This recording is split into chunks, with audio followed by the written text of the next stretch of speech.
নমস্কার। সকলকে স্বাগত। শুভ সকাল। হয়তো অনেকেরই এখন ঘুম ভাঙেনি যে সময় আমরা এই ভিডিওটা অসময়ে 12th ম্যানের আপডেট করব।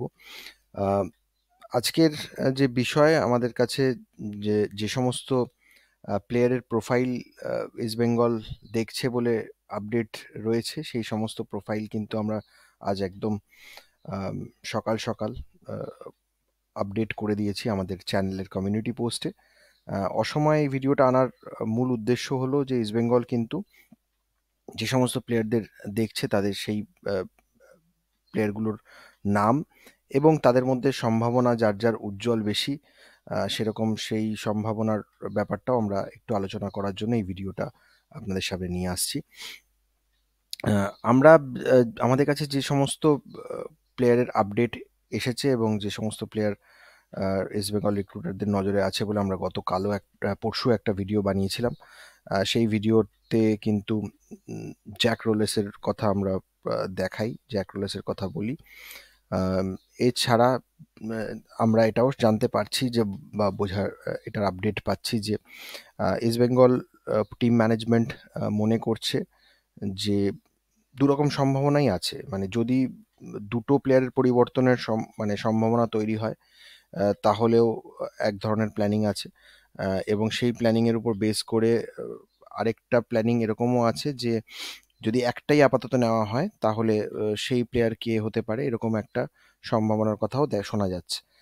আমরা যেটা শুনতে পারছি যে উম, খুব ভালো চান্সেস যে ইস্টবেঙ্গল কিন্তু আহ, একটা স্ট্রাইকারের দিকে যেতে চায়, কারণ স্ট্রাইকারের দিকে আহ, যদি পরিবর্তন নেওয়া হয় তাহলে ইস্টবেঙ্গলের অনেকগুলো সমস্যার সমাধান হয়। কোচও এটা ম্যানেজমেন্টের সঙ্গে দীর্ঘ আলোচনা এটা ঠিক হয়েছে যে স্ট্রাইকার হয়তো নেওয়া হতে পারে এবং সেই জায়গায় স্ট্রাইকারের যে প্রোফাইলসগুলো আছে সেই প্রোফাইলগুলোর মধ্যে আম, অনেক একদম proper out and out striker কিন্তু আহ, যে প্রোফাইল অ্যাশলে কফের প্রোফাইলে একজন ইংলিশ স্ট্রাইকার যিনি ফিনল্যান্ডের লিগে খেলছেন।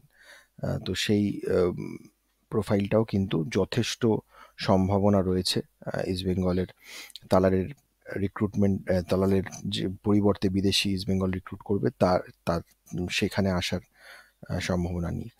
তো স্ট্রাইকার ছাড়াও কিন্তু অন্যান্য প্লেয়ার যেমন মিডফিল্ডের পজিশনের প্লেয়ারও নজরে আছে, যেটা জ্যাক রোলেস খুব ইম্পর্ট্যান্ট একটা প্রোফাইল আমরা বলেছিলাম।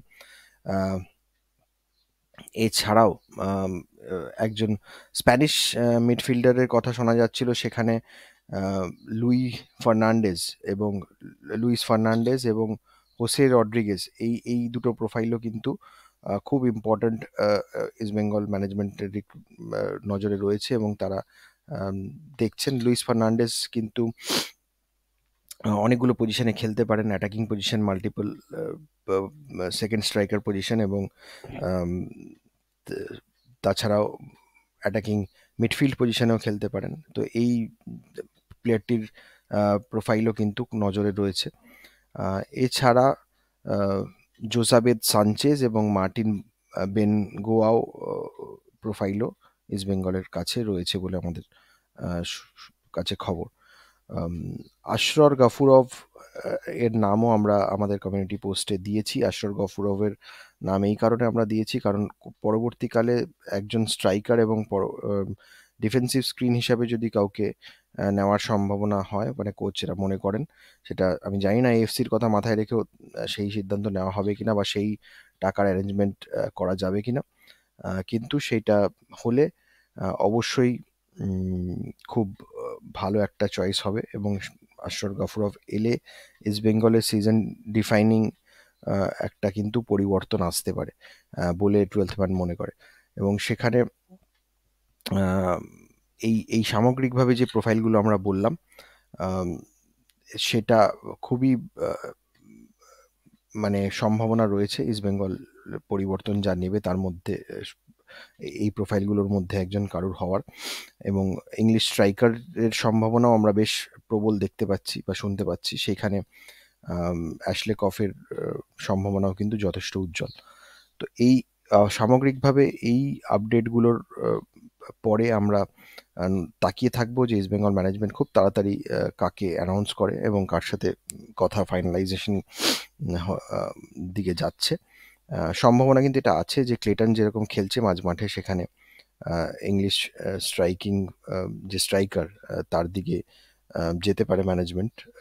কারণ আপাতত এটাই হয়তো একটা অপশন হতে পারে যে যেহেতু ডিমিকে রেগুলার পাওয়া যাচ্ছে না, তার একটা আউট অ্যান্ড আউট অপশন যদি হাতে থাকে তাহলে কোচের প্ল্যানিংয়ে অনেক সুবিধা হয়। কারণ কোচ সামগ্রিকভাবে অ্যাটাকিং ফুটবল খেলতে চাইছেন, সেখানে ভারতীয় অ্যাটাকিং অপশানও কোচের হাতে ভালো রয়েছে।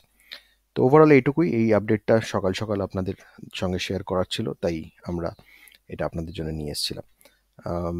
আপনাদের কোনো প্রশ্ন বা সাজেশন থাকলে উত্তরে কমেন্টে আপনারা জানাবেন। আমরা পরবর্তীকালে ডিটেল আরও শো নিয়ে আসবো। ধন্যবাদ, সবাই ভালো থাকবেন। শুভ সকাল।